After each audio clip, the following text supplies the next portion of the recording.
திரு முனவர் பாஷா, 2026 அப்படின்றது அதிமுகவுக்கு ஒரு வாழ்வாசாவா தேர்தல் அப்படின்னு சொல்றார் பிரியன். ஸோ இதை தனித்தனியாக நின்று திமுகவை எதிர்த்து வெற்றி கொள்ளக்கூடிய நிலையில் மற்ற கட்சிகள் இருக்காங்களா?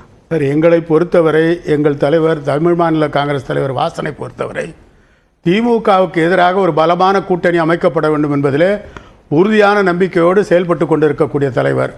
திமுக எதிர்ப்பு என்ற சிந்தனையில் இருக்கின்றவர்களை ஒன்றுபடுத்தி அவர்களை ஒரு பலமான கூட்டணிக்கு கொண்டு வர வேண்டும். அதற்கான முயற்சியிலே தான் தலைவர் வாசன் ஈடுபடுவார். ஏற்கனவே நாங்கள் அதிமுக கூட்டணியில் இருந்தோம். அதிமுக கூட்டணியில் இருந்து நாடாளுமன்ற தேர்தலுக்கு அவர்களையும் அழைத்து கொண்டு பாரதிய ஜனதா தலைமையிலான கூட்டணியில் அமைய வேண்டும் என்று முயற்சி செய்தோம். அது நடக்கவில்லை.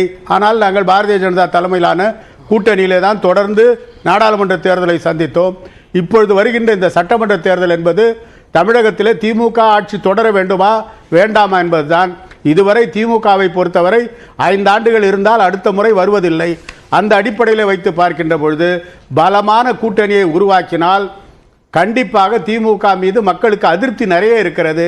பல்வேறு வகையிலே மக்கள் விரோத நடவடிக்கைகளில் எத்தனையோ கட்டணங்களை உயர்த்தி இருக்கிறார்கள். எத்தனையோ வரி, சொத்து வரி, குடிநீர் வரி, மின்சார கட்டண உயர்வு, இப்படி பல்வேறு வகையிலே மக்கள் மீது சுமைகள் ஏற்றப்பட்டிருப்பதனால் மக்களுக்கு இந்த ஆட்சிக்கு எதிரான எண்ணம் இருக்கிறது. எனவே ஒன்றுபட்ட கூட்டணியை உருவாக்கினால் வெற்றி நிச்சயம்.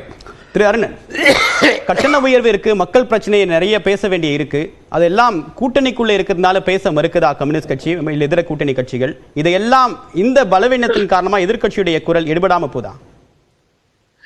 அதாவது இங்க நண்பர் பொன் வில்சன் ஒரு பாயிண்ட அழுத்தமாக சொன்னார்.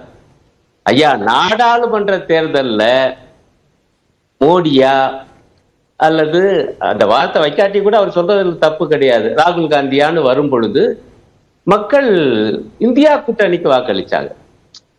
அவர் டெக்னிக்கலா சொல்றது சரிதான், ஒண்ணு நான் தப்புன்னு சொல்றேன். இப்ப அந்த பிரச்சனையே இல்லைங்க. இப்ப ஸ்டாலின் ஆட்சி வேண்டுமா வேண்டாமா அவ்வளவுதாயா.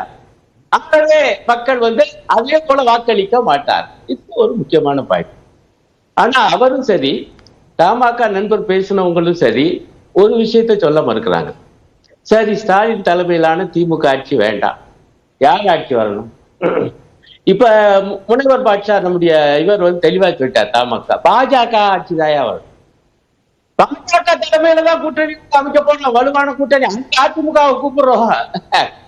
பாஜக ஆட்சி தமிழ்நாட்டுக்கு வரணும்னு சொல்ற ஒரு கட்சி, அது கட்சிக்கு பேரு காங்கிரஸ், தமிழ் மாநில காங்கிரஸ். எந்த கூட்டணி வேணும்னு சொன்ன, பாஜக தலைமையிலான கூட்டணின்னு சொல்ல இல்ல. அவர் பேசி முடிச்சுட்டு அவர் பேசி இல்ல